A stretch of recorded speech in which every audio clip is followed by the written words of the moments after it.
Eu Deus. li a primeira vez assim, cara, o cara é do Capão Redondo. Capão Bonito, né? Aqui do estado de São Paulo, e você vive aqui em Ribeirão Preto desde 2002, né? 2020, 2002. 2002. Isso. E eu vi que você trabalha não só no Brasil, mas também em Portugal, é isso mesmo? A gente conseguiu aí uma trajetória boa, né, de trabalho, e Portugal foi uma coisa muito espontânea que aconteceu na minha carreira, e a gente tá lá já há 6 anos fazendo um trabalho. Tô indo segunda-feira para lá agora, dia 27, tô retornando para lá. Tem um evento muito grande em Portugal, que é um Fórum de Segurança do Trabalho. E esse fórum, as leis de segurança do trabalho, elas não são portuguesas, elas são europeias. Então, todos os países que são agregados a essa constelação ali de países, né, eles seguem os mesmos padrões, as mesmas leis, os mesmos EPIs, os mesmos EPCs, e uma vez por ano acontece esse fórum em Portugal. O ano passado eu fiz a abertura do fórum, e esse ano eu vou fazer o encerramento do fórum.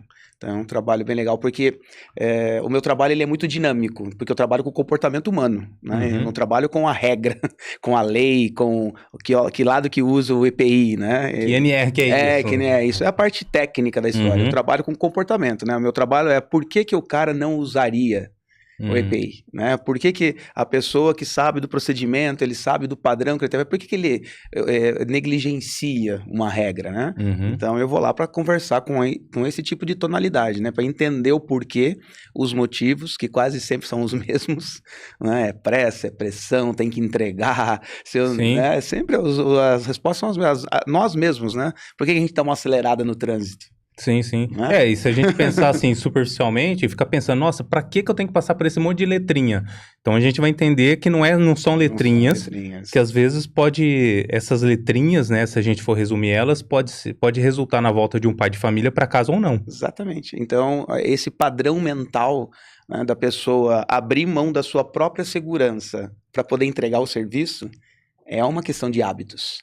Né? Você acelera para ir buscar o seu filho na escola porque você está atrasado, porque você já acelerou outras vezes e não aconteceu nada. Tem razão. Então é um hábito gerado. Então por que nos países desenvolvidos você chega e às vezes, agora eu estava fazendo um trabalho com uma empresa de origem alemã, e é uma empresa que trabalha com produção de vidros. Então é alta temperatura e as esteiras passando a 60 km por hora na frente do trabalhador. É uma loucura.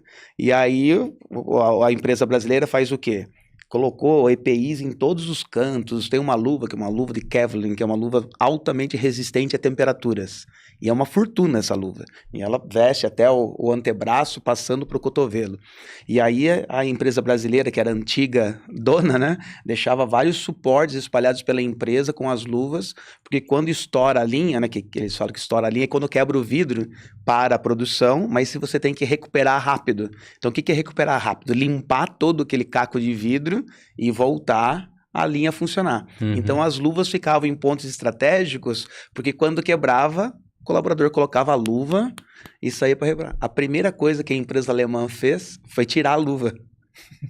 Aí alguém fala assim, caramba, mas como é que eles vão fazer o serviço? É a empresa alemã. Não é para fazer o serviço. Tem que ter uma equipe especializada que quando quebra a linha, entra, não é qualquer um que pode pôr, não é a luva o problema. Entende? Então é um padrão mental que olha para o 360. Ele não olha só ali, não, eu tenho que voltar a linha a funcionar. Tá, isso todos nós sabemos, mas com qual preço? Né? Quantas pessoas estarão arriscando a vida? Porque não é só não cortar a mão pegando no vidro, né? Você pode pegar ali na hora de puxar, eles têm um tipo de um rastelo, na hora de puxar aquilo pode espirrar e vir para o olho. Né? Então são muitas variáveis para a gente falar assim, não, o EPI vai me salvar. Não é isso. Entendi. É muito comportamento. Então a minha linha de trabalho é muito isso. E aí no dia 4, no dia 6, na verdade, eu estarei encerrando o fórum, porque lá em Portugal, na Europa como um todo, né, eles são muito mais cartesianos, né, muito mais conservadores. E aí a hora que chega um brasileiro falando rápido e dando exemplo, e eles têm muito, sabe, um padrão. Esse exemplo que eu dei aqui, por exemplo, eles não dariam. Né? E por que não Uma daria? questão, poxa, não é a minha empresa, né? Eu não posso falar da empresa dos outros. Ah, entendi. Né? Então, uma postura que vai além da ética um pouco, né? É bem conservadora mesmo. E a gente dá exemplo aqui, fala, pô, aconteceu isso comigo, né? A gente Porque através dos exemplos a gente aprende, né? Exato, e não é um exemplo que aconteceu lá na China, né? Eu presenciei isso. Né, a minha vivência desse exemplo. Não foi ninguém que me contou, né? Mas mesmo assim eles são mais reservados para isso. E aí quando eu começo a falar, e a primeira vez que eu fui para Portugal, é muito engraçado, até tem um trecho aqui no livro, que o meu contratante me apanhou no aeroporto, ele de cara ele já falou assim, ó, porque um cara me viu aqui no Brasil, um português, posso até falar o nome da empresa, né? A Companhia de Energia Portuguesa, a EDP, e ele me viu aqui, ele falou assim, cara, vou te mandar para lá. Tá precisando desse calor lá. Né? Eu falei, massa, beleza. E aí, quando cheguei lá, não era ele, né? Porque ele só tinha indicado. Aí, o português que me recebeu no aeroporto falou assim, não é, professor, muito bom que deu certo a sua vinda. O Carlos, né, que foi o cara que me indicou, falou que sua palestra tem muita energia, muito dinâmica, que legal, né? E eu falei, é mais ou menos isso. Aí ele já de cara falou assim, só que deixa eu te explicar, aqui é diferente. Né? Então ele foi no caminho todo me explicando que o pessoal lá não levanta a mão para interromper o palestrante, que ao final da palestra eles mandam por escrito as perguntas. E aí o mediador vai lendo as perguntas, sabe? É um negócio totalmente formal. Aí no meu primeiro dia eu já desci, fui lá na plateia, perguntei, colocava o microfone para a galera perguntar e quebrou todo o protocolo. E como o país é muito pequeno, a notícia se espalha, né?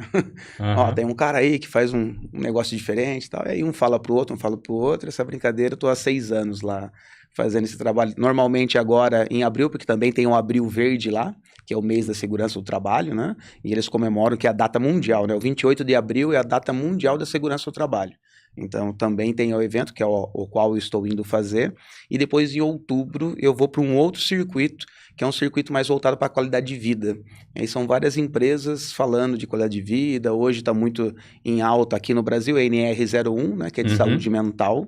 Mas lá já está há um bom tempo se falando muito nessa qualidade de vida em virtude do equilíbrio emocional, que eu acho que faz um pouquinho mais de sentido, né? Porque quando a gente fala muito de saúde mental, você vai num viés um pouquinho mais profundo, né?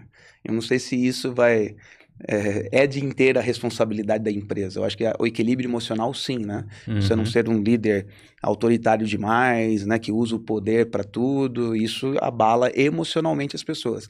Agora, ir para o estágio que eles estão escrevendo aqui no Brasil, eu acho que vai ter um pouquinho de reavaliações aí ao longo do caminho. Você acha que está extrapolando?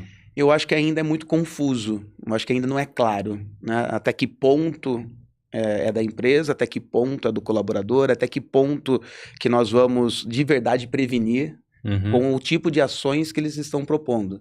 Né? Então você pega, por exemplo, uma empresa que eu atendi no ano passado, que essa legislação entrou em vigor no ano passado, e com 3 meses eles falam, não, calma, vamos postergar isso aí, porque viram que ninguém está preparado para tal. Então a primeira ideia, o que era? Ter uma área de descompressão. Né? Caramba! Quantas empresas conseguem ter isso aí? Exato. Entendeu? Aí colocar lá um café, um chá de camomila, sabe? Mal tá conseguindo colocar um refeitório, às vezes. Não tem. Tem empresa que não tem lugar. Não tem espaço físico. Né? Não é nem questão de ter grana para pôr, às vezes não tem espaço físico, né?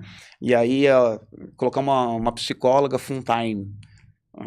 Quanto vai custar isso virando todos os turnos?